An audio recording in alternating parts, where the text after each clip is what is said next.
Hello and welcome to Cycling Insights, the podcast brought to you by Plapp Australia by Tour de France. Matthew Keenan with you, joined by a new dad for the fourth time, Simon Gerrans, and welcome to the world, Ned Gerrans.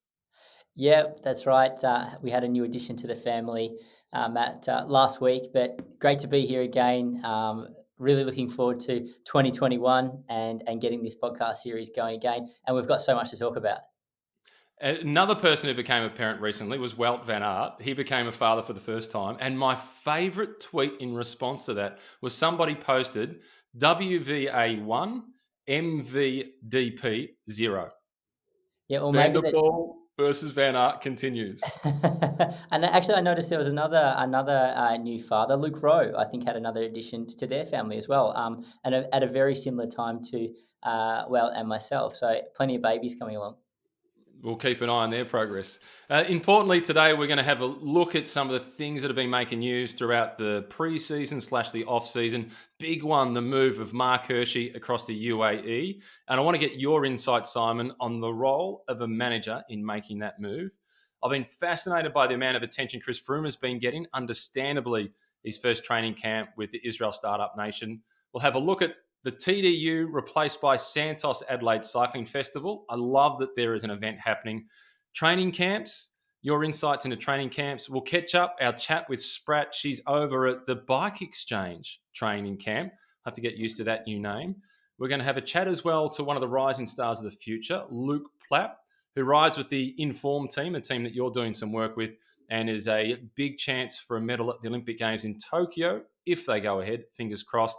A historical moment, given that we're kind of having a look at the Tour Down Under, back in 2002, when Michael Rogers had a mechanical problem next to a guy on the side of the road with a 56 centimetre C40 Colnago with matching pedals. What were the odds, Gero? Well, not only did he have a bike that fits, but he had the correct sponsor and the correct pedals as well. So everybody was happy in that scenario. But can you believe that was nearly 20 years ago now? Yeah, and we're still talking about it. That's how significant it was. I mean, a moment with the spectator, and we're still talking about it. So we catch up with Adam Pike, who was the man on the side of the road, and Gero, he still has the bike. Well, I don't think he'll be letting that one go soon because I think that would be a bike that he'd ride on every bunch ride and everyone would still ask him that story to this day now. It's such a unique point in cycling history and Tour Down Under history in particular.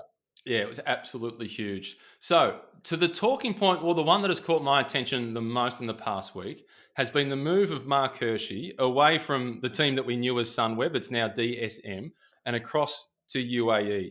When I saw that move, knowing the history of Sunweb as it was formerly known, the amount of riders that have risen in the ranks and then moved on from there, I put it down initially, this has got to be all about money. They just don't have the money to pay what somebody else is prepared to pay. Well, I'm not sure. It's caught my attention as well. And as you said, Sunweb have a history of building up big stars with the team, developing young talent to an exceptional level, and then losing them to other teams who do have a bigger budget. But I didn't think this one come down to money because it's not like Marc Hirschi was at the end of his contract. He still had a year left of his contract. So realistically, he shouldn't have been negotiating with any teams. But I don't know whether he wasn't happy in the team or the team weren't exactly happy with his attitude. But UAE has obviously come on board and or come to the party and found out this situation, whether it was Fabien Cancellara, his manager, going out there, maybe speaking to a few teams on his behalf saying, Mark's not entirely happy. Would you be interested in taking him on? Would you be interested in buying out his contract, which comes to the commercial side of things for DSM? But very surprised that he left. But I guess if this situation was going to arise in any team, it would be Team DSM. I can't get my head around him not being happy in that environment with the results that he delivered in 2020 because clearly something was working if he was getting those results. Stage win at the Tour, just about had Liège, Bastogne-Liège wrapped up. I mean, he had a phenomenal season. Yes, he had an unbelievable season. His Tour de France was exceptional. And then what was really impressive, in my opinion, is the way he managed to carry that form on for a period of time after the Tour de France. But I guess he thrived in the environment where he had liberty. He had the opportunity to go for his own results. You very rarely saw him riding for another team member. maybe with those results on his Palmars, he turned around to the team and said, now I deserve some support. Now I want to be the team leader. I've shown that I can beat the best guys in the world. I've shown that I can win at the highest level. I deserve a bit of support. And maybe the response was, we have a structure where everybody has an opportunity. You will get equal support. You will get equal opportunity to other riders in the team. And maybe he wasn't happy with that when he wanted to be a pure team leader. And hence, Michael Matthews didn't get selected for the Tour last year because he wanted that leadership role, understandably so, and potentially to hunt for the green jersey. And they didn't take him, yet they managed to win 3 stages, that team, at the Tour. So they've delivered. They've had Marcel Kittel go through that team, John Degenkolb, Dumoulin, Barguil. Matthews is now left. Will they miss Marc Hirschi?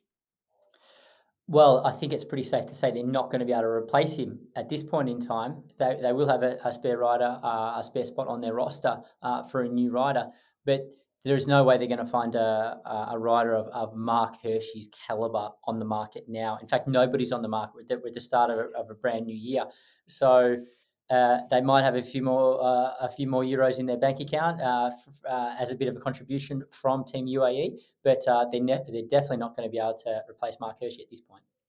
So, what role does Hirschi play at UAE, the team of the winner of the Tour last year, Tadej Pogacar? Well, maybe when it comes to the Tour de France, he will just be riding for Tadej Pogacar. Maybe he'll just be a support rider of the Tour de France. But I think there's every chance that he will have absolute leadership in a number of other races, including the Ardennes Classics. And we've seen his potential to be a Flesh Wallonne winner, to be second in Liège-Bastogne-Liège, a race that I believe he should have won. Now he's going to have an entire team around him supporting him in those events. So now, from the perspective of a player agent, so to speak, a rider manager, Fabian Cancellara has a long relationship with Marc Hirschi. They come from the same town, a reasonably small town. Fabian was Hirschi's childhood hero. He now looks after his interests. Has he made the right decision, Cancellara? Well, ask me in 12 months' time. It's very difficult to say at this point in time whether he's made the right decision. But when you think about it, if Team UAE have come along and they said, we have a budget to take Marc Hirschi, okay? Let's, for mathematics sake, let's say it's 2 million euros. They've got to pay a portion of that money to Team DSM just to release him. So Mark's not getting all that money. He's only getting a portion of that budget that's the remainder. If he had waited one more year, if he had been able to, grit his teeth and survive one more season in that environment, he's got the whole contract coming his way. So is it a great decision? Result only time will tell with how he performs in that environment with UAE, because I think it's a stark contrast to Team Sunweb or now Team DSM. The Italian culture in that team, I know it's sponsored by UAE. However, it is a very Italian culture. It's Italian heritage. And I think it will be a lot more relaxed and a lot more easygoing than what he's used to. Yeah, I'm looking forward to seeing whether he thrives in that environment. He'll probably have a lot more independence in that environment than what he will have had at DSM, because most riders, when they've left that team, there's only been a few of them that have gotten better results when they've left than when they were there. Yeah, I think that's a bit of a mixed bag, because some guys have really kicked on. Use it, Marcel Kittel, classic example. Yeah, he performed in that team, but he also performed at Quickstep. Yeah, he did. Yeah. Yeah, and John Degenkolb, I think he left that team in off the back of some pretty severe injuries in his last period of time with that team. So it would have been very difficult to maintain that same level. But I think there's a real mix of guys that have gone on to sort of prosper, and guys have sort of plateaued out a little bit. We'll watch this space. Another thing that has caught our attention in terms of the rider managers has been the addition of Jorge Mendes, who's one of the biggest agents in world football, moving now into cycling. One of the guys that he's going to be managing is João Almeida, who was fourth at the Giro d'Italia last year, had a 15-day stint, I think it was, in the Maglia Rosa, the leader's jersey. This could really shake up the tradition of teams within cycling and old school style managers like a Marc Madio or your old manager, Vincent Lavernoux. This could be a shock to their system, having somebody from world football come into cycling negotiating contracts. Matt, I think this is fantastic. This is going to take the level of professionalism in the sport to a whole new level. Like way back when Greg LeMond, I think he was the first rider to have an agent to represent him to negotiate his contract. they just raised the bar. They sort of Greg LeMond's agent, Richardly, I think it was quite famous at the time. He was the first rider to sign $1 million contract. Greg sort of said, yeah, it was over a couple of years, but it was $1 million contract. But that was a whole new level of salary in cycling. Now to have Jorge Mendes, a football agent, come and represent some big stars from his home country, I think it's just going to raise the bar a whole new level again. And we're going to have much better contracts for riders, much better terms on behalf of the riders. And I can understand why the old team managers in Marc Madio and Vincent Lavenu aren't happy about this, because ultimately, till this point in time, the ball's been in their court. They've been able to do what they want when they want. So if you were still racing, if you were 28 years of age in the early stages of your career, you'd be pretty happy to have a guy like Mendes managing you. Yeah, you'd be saying, okay, I want a footballer salary. I maybe a bike rider to get me one of those footballer salaries. Well, one guy who is on a footballer's salary, well, not a superstar footballer, but he's a superstar cyclist, and he's got a good salary, and that's Chris Froome. With his move now across to Israel Startup Nation, I've loved seeing the amount of posting that he's been doing about his preseason and how open he is about his ambition to get back to where he was. Can he do it, and can he do it in that environment? Well, interestingly enough, I think Chris is posting a lot of his photos from California. He I is. think he's in the US at the moment, and he's training there around some friends and whatnot. Obviously, an environment he's very happy with. Israel Startup Nation have a training camp starting in Girona this weekend. So I'm not even sure if Chris is going to make the first training camp of his new team. And I would have thought, as the star rider, as an out and out leader of that environment, you'd want to be at the first training camp, setting an example, meeting your teammates, building some camaraderie, and building a culture in the team of guys that ultimately you're going to be really relying on for that season. So it's off to an interesting start with Chris at Israel Startup Nation. So we'll see if he does make that training camp, because it's looking pretty unlikely at the moment, and what sort of environment he's going to be able to create with a bunch of the superstars that they were able to recruit to support him. So then, based on that, if you're the team manager, team owner, how do you measure whether that signing of Chris Froome has been successful or not in 12 months' time? Well, that's a very difficult one, because I think ultimately it's already a success in the fact that he is creating so much publicity for that team. He's creating so much attention to that team. I think in pure attention wise, I'm sure Chris Froome has more social media followers and more of a presence than that whole team and that whole roster combined. So he's already sort of proving his value to the team. Performance wise, it'll be very difficult for Chris Froome to race at a level that we've seen Chris Froome race at in the past. So I guess it really depends how you measure success. From an attention point of view, he's doing an outstanding job. From a performance point of view, I think it's going to be very, very tough. So then, what is a pass mark on a performance perspective? I think a pass mark for Chris Froome would be a win at a stage race this year.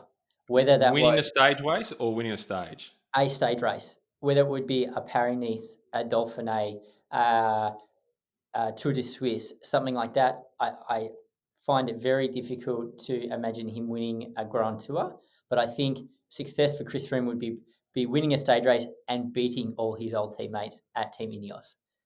What if he finished fifth in the Tour de France and had 2 days in the yellow jersey? Well, that would be fantastic from a publicity perspective for his team, no doubt about that.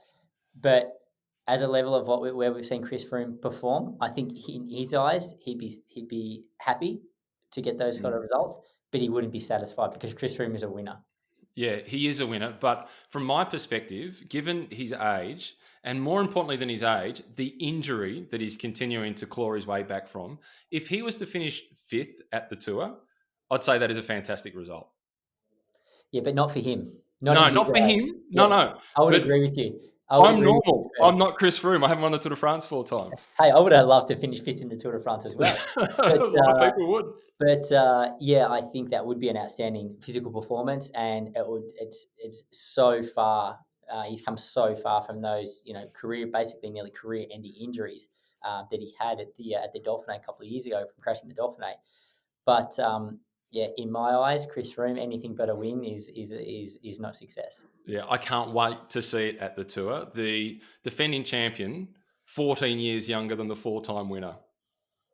Yeah, and you sort of look at the defending champion. You look at the champion from 2 years ago as well. Yeah. There's the talent is, and the guys who are vying for the victory at the Tour de France is so young now, and they have so many years ahead of them.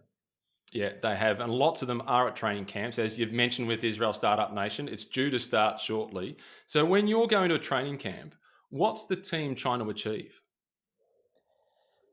Well, I think the early season training camps are all about getting the team together again for the first time. And there's always new people coming to the team, whether that's riders or personnel. And it's about everybody meeting each other because across a roster of around 30 riders, the racing programs are so diverse, you often won't see teammates all year long. The only time you'll spend some time with certain teammates is at the early season training camp. So it's a great opportunity just to meet everybody. There's also a great opportunity to sort of hand out any new equipment that the team will be using in that year. Often riders will get sent a training bike leading into the training camp, so they'll be familiar with their training bike. However, they'll be testing their race equipment, they'll be doing some drills, some team time trial training, where that is something you can only do when you're around your teammates to practice that formation. So there's a lot of little things that they'll try and achieve that is simply impossible to do from your home base without your teammates around. What's it like as a young guy, first year, second year pro on a team, or joining a new team as still a relatively new professional, going to that first training camp and trying to find your spot and let everybody know you're worthy of being on the squad? Well, I think it's once you're a more established rider and you go into the training camp with a bit of a reputation, people know who you are, people know what you've achieved. You're not really trying to prove yourself at that early season training camp. Your big test is remembering everybody's name. That's one of the biggest challenge of a new training camp because there might be 30 or 40 people there that you have never met before, and they all know who you are because you're the new guy. So it's always a bit of a challenge to remember everybody's name, but the first training camp is like Christmas Day when you're a kid. You turn up and you get bags and bags of new stuff. You get a shiny new bike. You get all this new equipment to test out and try. It is very much like Christmas morning. Yeah, and then when you're the experienced guy, you're the team leader, and you've got a bunch of new guys coming into the team, what are you looking for from them? You're looking to see how they fit in with the team environment. You're looking to get an understanding of what their personality is like. Are they going to be a loner in the team? Are they going to be one of the guys? Are they serious about their training? Do they turn up on time? What sort of things are they eating at the dinner table? What's their attitude like with everybody? How are they treating the team personnel? All that sort of thing. For me, the first training camp is not so much a test of form, unless it's a training camp just before Tour Down Under or just before an event. But these early season ones that the European teams are doing or the professional teams are doing in Europe, for me, it's a personality test, not a training test. When I was first coming into the sport, I used to love getting the Winning magazine and seeing all the photos from the early season training camps, particularly the ones from Italy where you could see the sun was shining, but there was still snow on the side of the road and everybody was in the full thermals. I used to love the romance of that. It appeared romantic to me anyway. And I had this notion of what that would be like. And then you'd hit August in Melbourne and it'd be miserable, cold, pouring rain. And you just thought that preseason camp can't be that fun. No, well, it depends. Some of the preseason camps, they're really belting the riders into shape. And I think years ago, the sort of era that you're talking about, riders would literally stop their season after their last race, maybe their Lombardia or something like that, and a lot of them would not clip into a bike again until 1st of January. They would literally have kind of 3 months complete off the bike. So when they would turn up at that first training camp, with their first race kind of being maybe Paris Nice or something like that in March, because I was some time away, they were well out of shape and they had a huge amount of work to do. Fast forward sort of 20 odd years, guys are still 95% fit in their off season. Like they literally don't let their form go too far because there's some very important early season races and they know they have to be on all year round. How much time would you have off? They kind of varied. For me, I would have 3 to 4 weeks off early on in my career when I first turned professional. But in the latter stages where I was really targeting early season races, I would only have about 10 days off. And then I was on it the whole time. I'd sort of have about 10 days completely off. And I'd use that sort of time literally to pack up Europe, get back to Australia. As soon as I got back, I was literally in the gym doing a couple of rides a week and building a base for the upcoming season. Phenomenal. Well, Amanda Spratt, she's currently at the training camp. We're going to catch up with her in a moment. But Cycling Insights is brought to you by Tapp Australia by Tour de France.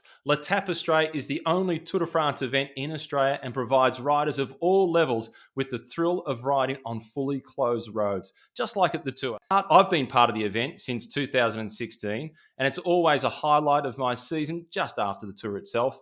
And I got to ride part of it a couple of years ago. Join me and Simon in Kiama in March to experience the Tour de France atmosphere right here in Australia. For more information, visit letapaustralia.com. It's LETAPE Australia.com. Let's now catch up with Amanda Spratt.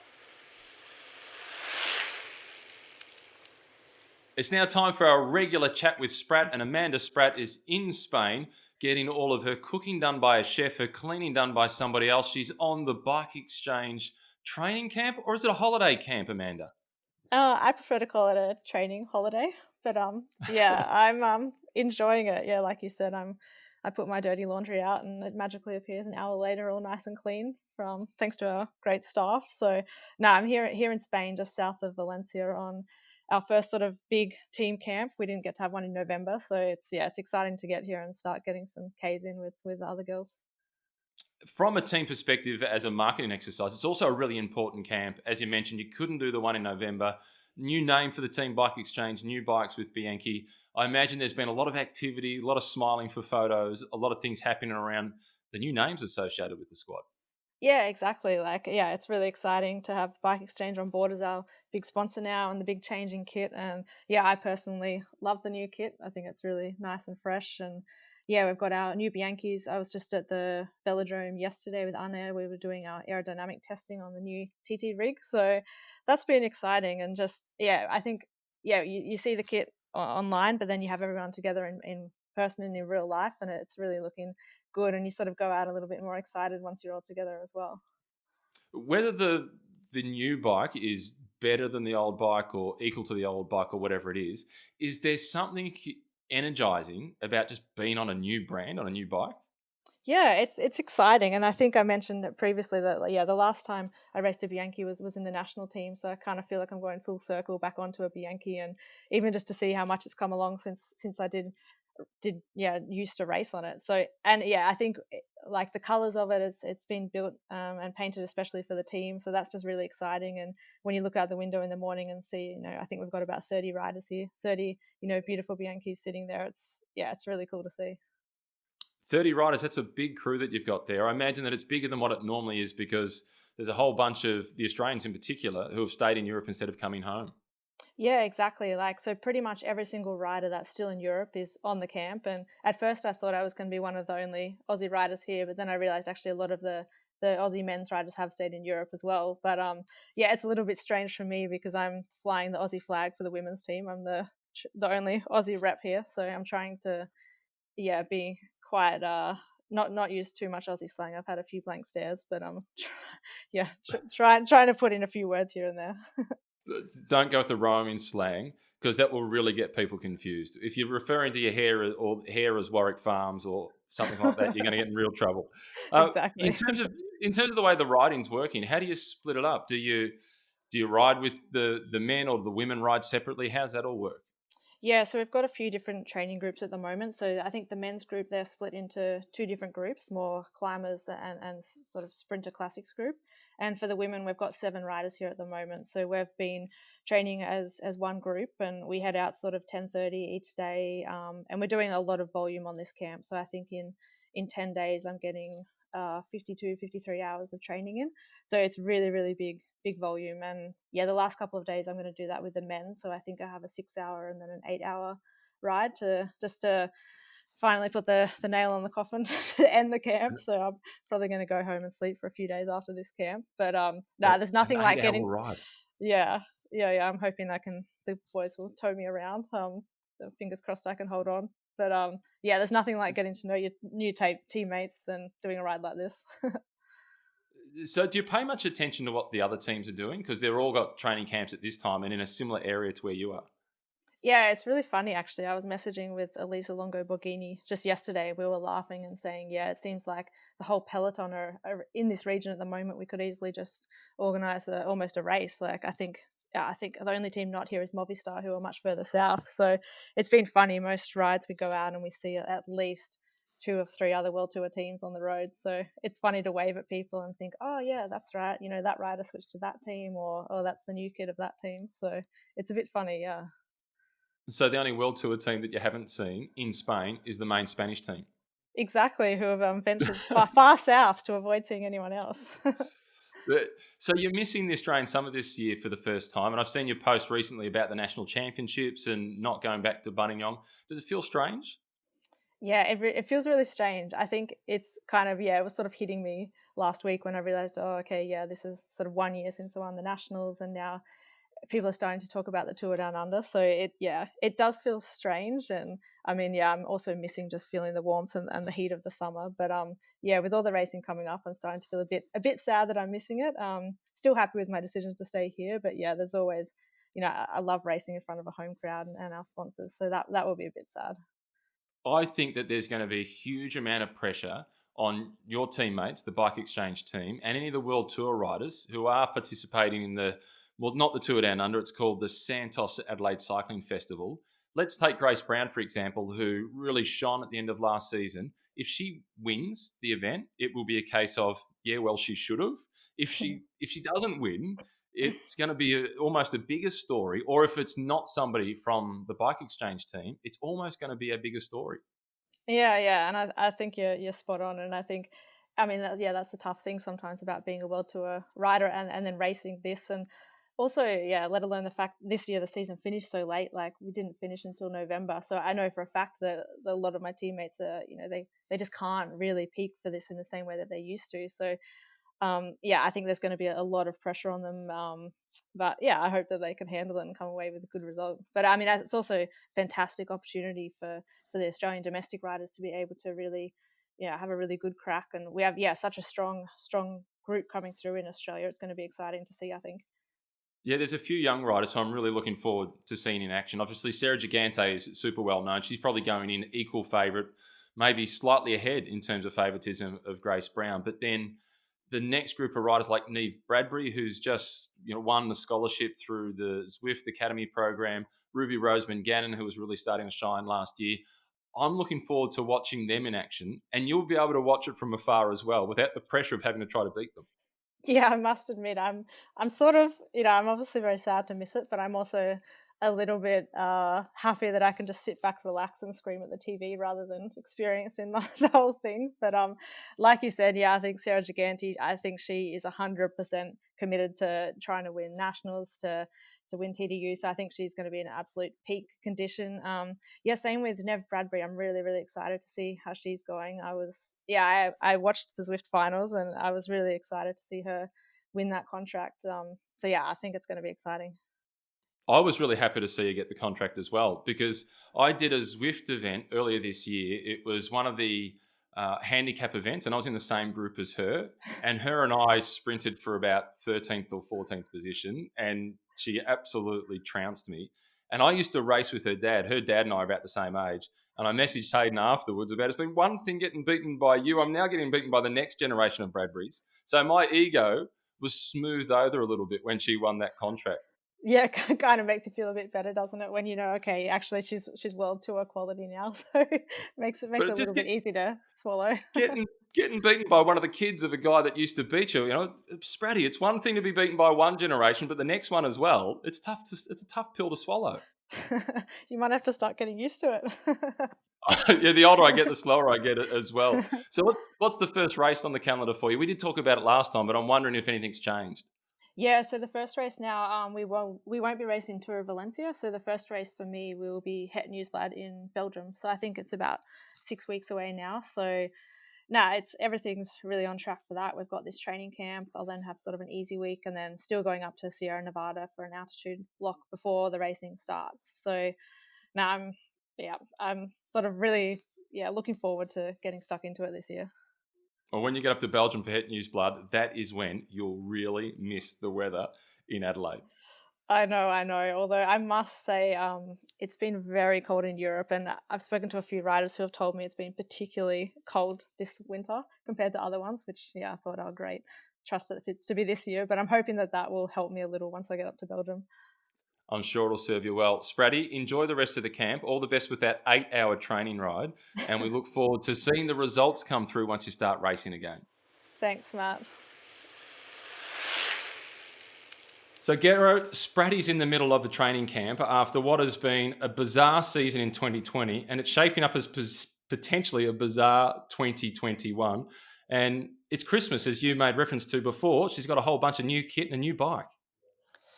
Yeah, I think it will be really exciting for riders like Spratty because she's obviously been part of the Green Edge formation now Mitchelton for a number of years. But for the first time in the history of that team, they're going to be riding new bikes at their first training camp. They're racing on Bianchi now. Yeah, and she is now the outright leader, given that Annemiek van Vleuten has gone across to Movistar.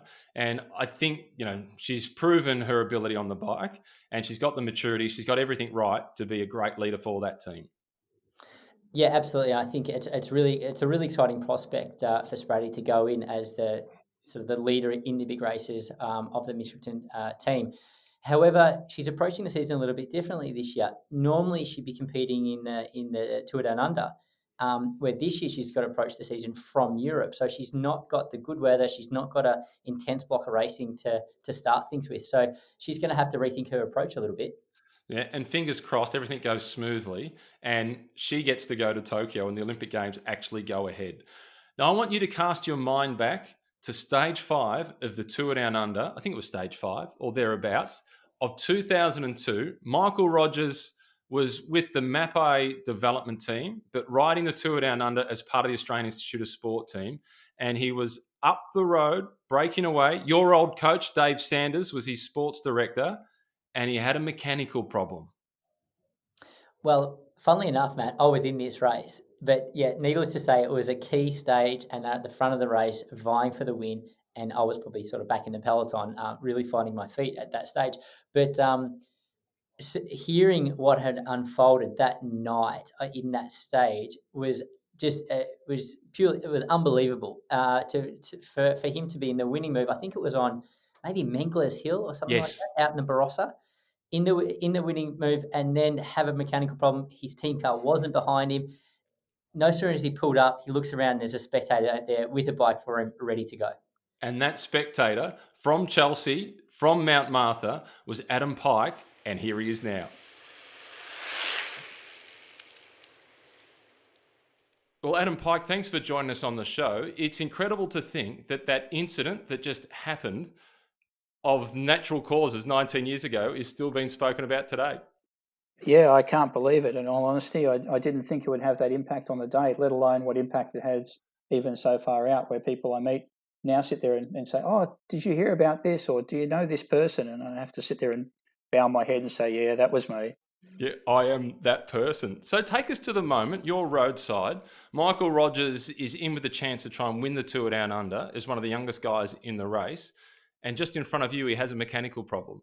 Yeah, a young friend of mine from Melbourne and I had come across with my wife, and we'd ridden out and we'd ridden up Mengler's Hill to about the halfway point where it had flattened out, and we just got changed. Our bikes were still lining up against the car, and Michael came through with the bunch, and he moved over from the front moving pace line to the rear moving, and the support car or sport bike was too close, and he just ripped the rear derailleur completely off.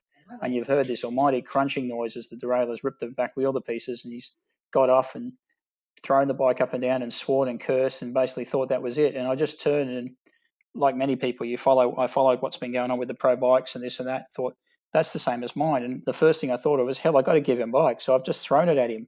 And he's looked at it, looked down at the pedals, and just gone. And that was the last I saw of it. Took off on my bike, and I'm left there standing on the side of the road with a broken bike. What did you think, though, in terms of, am I going to get my bike back? Well, I didn't have too much of a concern about it. I mean, it's not that I gave it to someone from Belarus who I had never spoken to or anything like that before. I knew Mick was riding for the AIS team with Dave Sanders as his director, and I knew Dave pretty well. So I had a sporting chance I was going to get it back again. But the odds of you having the right bike, though, a Colnago C40, which was the top of the line bike, that's the bike you wanted leaning up against the cafe on a local ride anywhere in Australia at that time. And with the SBD pedals and 56 centimetre, the right size as well, did he even have to adjust the saddle height? I think it went up about 5 or 6 millimeters. They pushed it up a little bit in the seat that during the event, and then I left it like that because he asked to hang on to it for the next day as a spare bike for the circuit race around Adelaide. So what did you do for a bike then? Because you were there, obviously, by the sounds of it, having a riding holiday, as lots of people do for the Tour Down Under. What options did you have? Well, I was fortunate enough that my friend and I had ridden out and my wife had driven out, so we actually had our car there. So I actually had a way back, which was fortunate because it was a very, very hot day. It was 38 or 39 degrees. It's just up in the hill above Tanunda. So as it was, I didn't actually have the bike for very long because about a minute or so after the race went through, Dave Sanders came flying through with the car, saw me standing on the side of the road with Mick's bike, and went, "Oh, hang on." And I've never seen a car go from forward to backwards without actually stopping before. But I think he did it with the gearbox and flowed back. And the mechanics jumped out of the car, grabbed the bike from me, pulled the wheels off me, thrown the bike in the back of the car. And his questions were, "Does he have a bike? Yes. Does he have the right pedals? Yes. Does he have a water bottle? Yes." Okay, and they've gone. Now I'm left holding two broken pairs of broken wheels, no bike, and my bike's up the street somewhere. So then what happened after the stage or the next day when you met the team and you had the conversation with Mick about the bike? Well, we wandered down. We found a park at the other end of Tanunda on the main street where the race was finishing, and decided we better try and get the wheels back to them. So we started walking along the road, holding a pair of broken wheels, and getting a lot of flack from the locals about where's the rest of my bike, and sat there and had to sit there and say, well, they're actually Mick's riding it, and you can imagine the sort of rubbish I copped from them and so forth, and eventually got down to the compound where they were stopped or the bikes were stopped, and saw Dave Sanders, and Dave basically grabbed me and bear hugged me and promised me his firstborn child, grabbed the wheels, and then Mick came across, and Mick was absolutely over the moon about having done so well on the day and taken the lead in the Jersey, and he just was. Well, I think he was almost incoherent from the heat and the effort of the day, and all I got was a thank you, thank you, thank you sort of thing. Did it make you follow Mick's career a lot more closely than you might have otherwise? Well, he was a couple of years younger than I was and such, so I knew him and Matt Wilson and Baden Cook and so forth as they came through, like a few years after me. Matt being another member of Chelsea Cycling Club, which I was a member of at the time, and I always watched him after that. But I'd watched him as just another Australian rider. But after that, I certainly sort of followed him and saw how he went and through his sort of ups and downs through his career and so forth. And he's a funny fellow. I've got a photo of him somewhere with my 1-year-old son sitting on his shoulders in Adelaide from the following year. We actually caught up with him 2 years ago, maybe 3 years ago in North Carolina. We rode at the George Hincapie Grand Fondo, and Mick was there as a friend of George's. So he and I caught up at the start of the event and talked for a while, and then he went on his way and I went on my way. And I was still aware of the fact that even as an ex-pro bike rider, he's still an awful lot faster than I was. It's sobering for us all when we get a chance to go and ride with an actual pro cyclist. So the important question, Adam, what bike are you riding now? I still have that Colnago C40. It's been in storage for 8 years, and I was just as smitten with it when it came out of the box 2 weeks ago as I was when I bought it. So it's sitting there shining and clean and waiting for me to take it out and enjoy some riding on it. I have three Colnagos now. I have that one. I have a Dream in the Mapai colours actually, and I have an old VOP 2000 which I got from Nino Solari, I think it was, who was the Colnago distributor at the time when the race was on. And so I've been a Colnago man through and through, and I don't think I'll ever change. It sounds like you're loyal to the brand. Thanks for your time today, Adam. It is a fantastic story, and I'm sure that it's firmly in the memory of Mick Rogers. Look, he's a good bloke, and it was the right thing to do on the time. So thanks for having me here today, mate. So Adam Pikey was in the right spot at the right time. The odds were incredible that he had the right size bike, the same branded bike with the right pedals. The odds of having the SPDR pedals were 1,000,000 to 1. Well, I remember thinking back to the footage now. I remember Mick taking off on the bike, and then as he's riding up the road, he's literally leaning down and taking the saddlebag off and handing it to the team car, things like that. So the bike was literally set up for a training ride, and Mick's in the Tour Down Under and like going for the win, and he's had to adjust his bike on the way. And the saddle height was out by half a centimetre. Unbelievable. Yeah, and that's half a centimetre. And I think when you're racing, full gas, going for a stage, he's probably just sitting on the end of his seat anyway. So he would have just been trying to make that work. Yeah, that was just awesome. There's been another couple of famous incidents. One, again, was at the Tour Down Under. Tyler Farrar had a crash. And then the mechanic was there and gave him a bike, but something went wrong with the bike. He broke the derailleur. So then he had no bike to be able to get through to the end of the stage. There was another spectator on the side of the road, said, "Here you go, take my bike." He jumped on the bike, wrong pedals. So the spectator said, "No problem," took his shoes off and gave Tyler his shoes as well as his bike. Well, that's very resourceful to get to the finish. But yeah, maybe Tyler got good at that because he wasn't unfamiliar with the crash. He was pretty rough and tumble at the end of a stage in particular. Yeah, he was. And one of my childhood heroes was the Norwegian Dag Otto Lorentzen. And the one big international race in Norway that was happening when he was at his peak in the 80s, the final stage, he was on his way to win the race. And he had a crash or a mechanical problem with about 1,500 meters to go. And there was no spare bike. So he grabbed a spectator's bike from the side of the road, which was kind of like just a town bike, and rode that through to the finish and managed to win the stage and win the tour. Well, he must have had a nice gap because I don't imagine you're riding too fast on a town bike, even with the adrenaline of having your own tour, your hometown tour wrapped up. But yeah, that's a great story. It is an absolute ripper. And one of my favourite lines from Phil Liggett in commentary was when Dag Otto Lorentzen won in 1987 to the top of Luzardi Den. As he went across the line, Phil said, "Every Dag has his day." And do you see Dagotto at the Tour de France now? Because he works with Norwegian television, no? You can't miss him. Does he work with Norwegian television? He's got a car that is decked out with pictures of Dag Otto on the side, on the bonnet, and on the boot. You can't miss him. What a superstar. He is a superstar. Well, one guy that might be a superstar, we're going to do a segment in each edition of Cycling Insights, one to watch. And a guy that I've been watching for a while because he's from a local club near me, the Brunswick Cycling Club, is Luke Plapp. And Simon, this guy, he's been junior world champion on the track, but a big result for me was last year at the National Championships, first year up into the under-23s, or second year up into the under-23s, thereabouts. He's only 20 now. He's just turned 20 recently. He was up against Cal O'Brien in the individual time trial, and he won the individual time trial against Cal O'Brien on the road. And I thought that was a really big result from Luke. Yeah, obviously like a huge engine, Luke Plapp. He's a big, solid guy. Like he's a young man. He doesn't look like a kid just out of juniors or just into under 23s. So he's obviously putting out big power, and I think he's got some pretty big ambitions. Let's hear what those ambitions are. Here he is, Luke Plapp. Well, Luke Plapp, welcome to the show, and it's always good to have another fellow Carlton supporter on board, somebody with good taste. Thanks for having me, Matty. And yeah, hopefully the Blues go all right this year, eh? Yeah, fingers crossed. I've been saying that for about the last 20 years, hoping this is the good year that is to come. For you, just want to get a bit of a background on you in terms of your involvement in cycling, how you got into it. How did it all start for you? Yeah, so for me, I used cycling as a bit of fitness for my cricket and footy. And I turned up to the Brunswick Clinic and had some fun down there on Sunday mornings with Cam McFarlane and Dave Morgan. So for me, that's where it all started. And I fell in love with it so much that it ended up being my main sport instead of fitness for footy. So how old were you?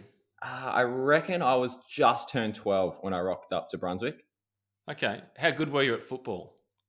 I enjoyed my footy. I went a bit better at cricket. But I'd probably still enjoy those sports a bit more. I love the team aspect, which, lucky enough, I have found that now in the team sport shooting. With cycling as a team sport, when people watch an event like the Tour de France and they're not familiar with cycling, they see it as an individual sport. But it's actually a team sport won by individuals. As a team sport, I always view cycling as the one that requires the most commitment from a teammate for somebody else, particularly the leader. Yeah, 100% it does. And definitely growing up now and racing some more NRS and some more team. Like as a junior, it's a lot more individual. But now in the under 23 and senior ranks, you really get a good feel of how much of a team sport it is, and you really do have to commit your whole ride for them. You went to a school in Maribyrnong, which is a sporting specific school. How did it come about that you ended up there, and at what age did you go to that school? So I started at Maribyrnong in year 7 for cricket, actually, and then it wasn't until year 9 that I transferred into the cycling pathway over there. So it took a few years for me to fully commit to cycling, but once I got there, I've loved it ever since. How did the school work in terms of supporting your sporting pursuits and other ones which are more obvious, like football and cricket, are pretty staple sports when it comes to Australian schools? Yeah, so our school really does focus on cricket and footy more. Like we've had quite a few players get drafted from my year level, which was pretty awesome. And cycling is one of they call it a tier 3 sport. So for them, they don't have a specific coach for training sessions outside of school. So for me, instead of doing my like art and music electives, I got to do my training, which for me at the school involved doing gym.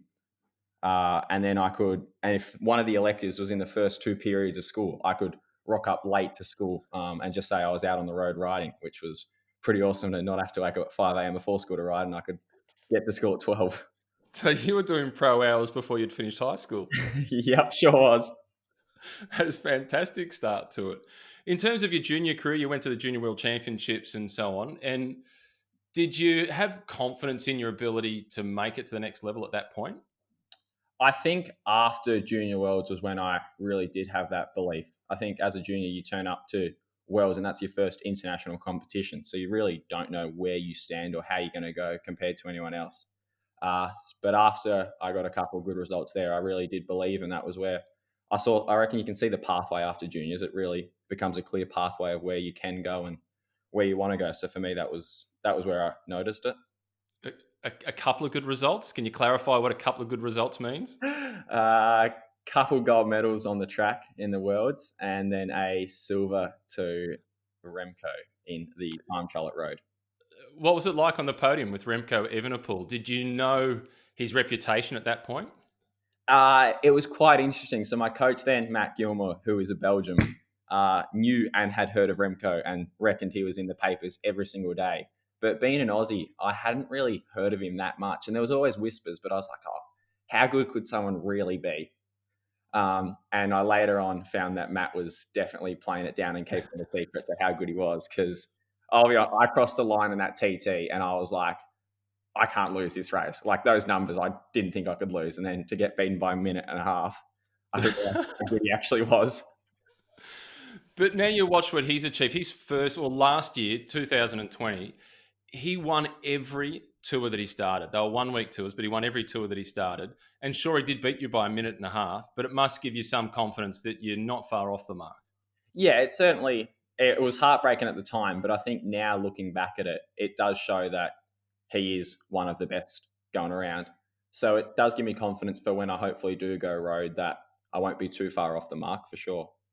He was a really good footballer as a kid too. He actually scored a goal playing for Belgium in a junior match in a friendly against Italy.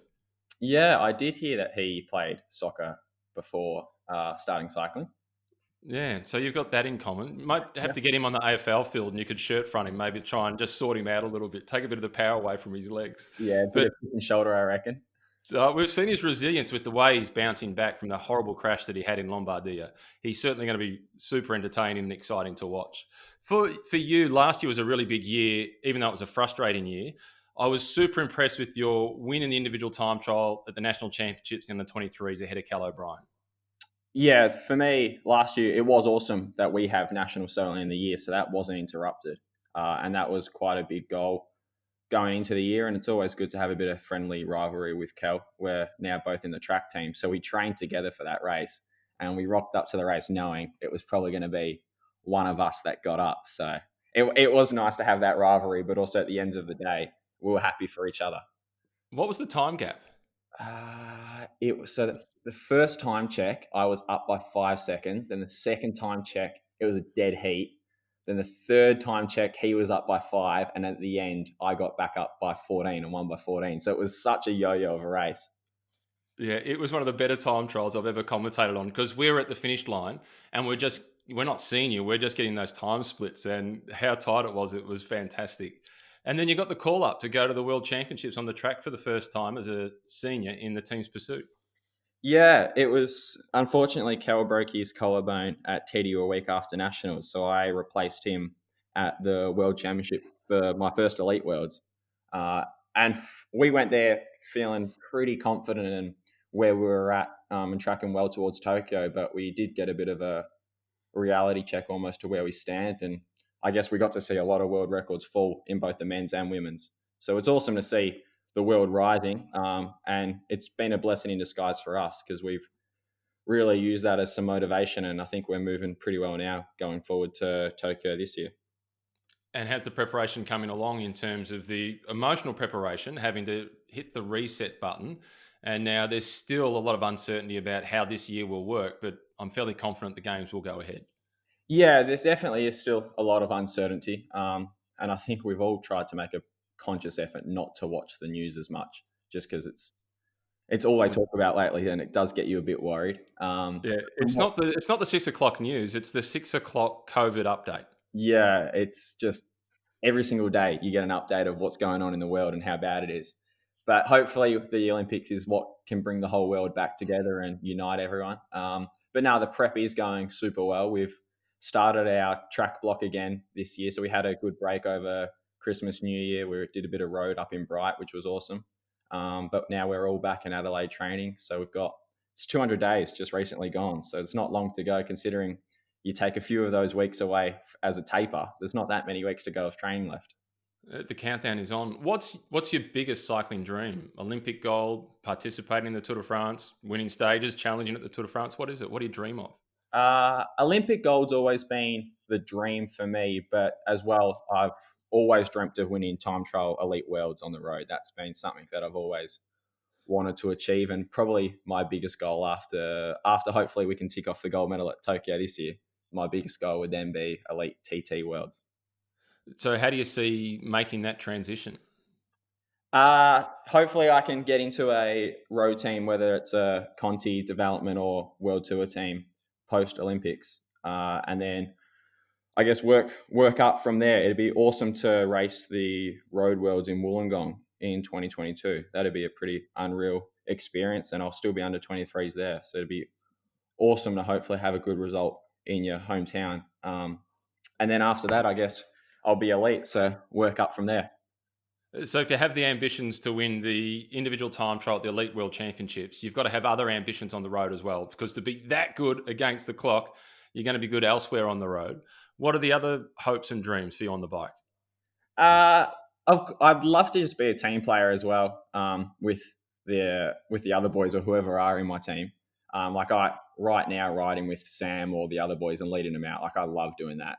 So I'd love to be a part of, I guess, a lead out train for some sprinters in Paris at the tour. Yep. And yeah, obviously just ticking off all the grandies would be pretty awesome and getting a few stage wins along the way in the TTs. I'm picturing you in the classics. Which of the classics really, gets you motivated when you're watching it and you think, gee, I want to ride that one day? Probably Flanders for me. That really does excite me. Yeah, you've got the right body type for Flanders. Yeah, for sure. And I do like the real tough days and the ones where it just whittles everyone down slowly. Were you one of those guys as a kid who had sporting heroes, or was it a case of, yeah, I admire these athletes, but I want to be that athlete as opposed to look up to that athlete? No, I definitely looked up to him and had sporting heroes. Actually, a funny story. So 2 days ago, sorry, I got to ride my first Madison with Cam Meyer. And for me, that was pretty unreal. Like he's someone that I went to the Melbourne World Championships in 2010, I think it was, when he won the points race. And that was when I fell in love with cycling, and that's who I've always looked up to. So to ride a Madison with him the other day was pretty special for me. That was and hopefully I can do a few more with him. So he's definitely one that I've always looked up to and admired just with what he does on the road and the track. That points race that he won, I think it might have been 2012 in the lead up to the London Olympics. That was the best points race I think I've ever seen. It was phenomenal. What about from other sports outside of cycling? I do look up to like Michael Jordan, obviously, and like Chris Judd as well. I've always admired how they go about their work. And I guess you hear the people that just work harder than everyone else rather than who are the most talented, but they're always first in and last out. Yeah. So that's always what I've looked up to. And it has been good now being around a bit of the older boys at the track, like Lee Howard as well. How he goes about everything's pretty inspiring. One of the fantastic quotes that I read out of the tragedy of Kobe Bryant passing away last year was, as a 14-year-old, he had this vision that he wants to leave the gym or leave the basketball court and have people say, that guy worked harder than everybody else. Yeah. Not that he was better, that he worked harder than everybody else. And he was just an enormous talent. So one final question away from cycling, given that you've got a broad range of sporting interests, if you could win one sporting event that wasn't bike related, what would it be? Ooh. You probably can't go past the 100-meter sprint at the Olympics, could you? Oh, you're the fastest person in the world. I reckon you'd have to pick that. Yeah. Like imagine a conversation or you're in an argument with someone, you're like, yeah, I'm the fastest guy in the world, though. Yeah, because at school athletics, everybody wants to win the 100. Yeah, it's the most watched sporting event, surely. Why not? Yeah, it is. I often have this conversation with people they talk about the length of the Tour de France and so on, and I'm of the view that it needs to be more compact. The shorter stages are better. Perhaps we look at even shortening the race, and they're like, but the revenue will go away. No, it won't. You look at the Olympics, the 9.5 seconds or 9.8 seconds of the 100-meter final makes more money than the 2 hours of the marathon. Yeah, exactly. And like you do see in the tour, the real short stages are the real exciting ones where everyone goes balls to the wall and it splits up. Yeah, and I'm watching from start to finish. Yeah, exactly. Yeah, you want to watch from start to finish. The long ones, you're like, oh, I'll come back to it. Yeah, exactly. Awesome, Luke. Well, good luck with 2021 and the Tokyo Olympics campaign, and we'll be watching your progress over the next probably 15 years. Thanks, Matty. Appreciate it a lot, mate.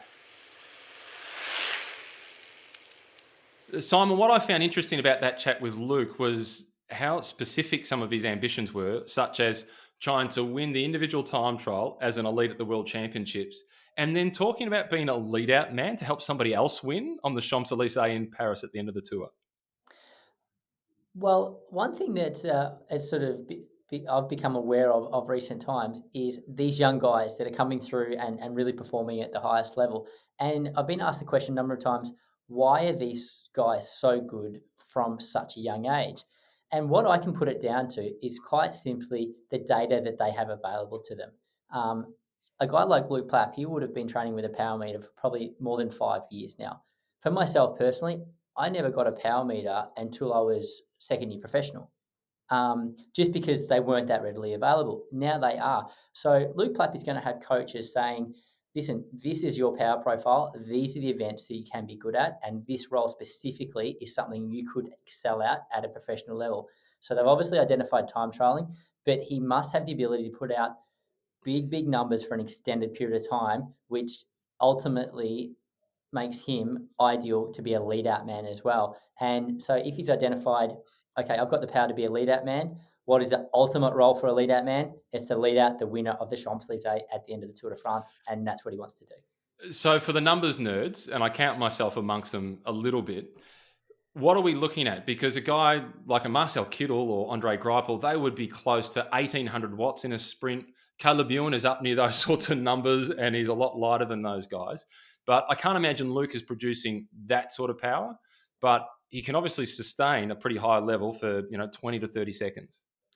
Yeah, so a great lead-out rider should be able to produce potentially 90% of a peak power of a pure sprinter, but hold it for an extended period of time. Like he might be able to produce, say, for example, 1,500 watts or 1,600 watts, but he may be able to hold that kind of power for 20 seconds.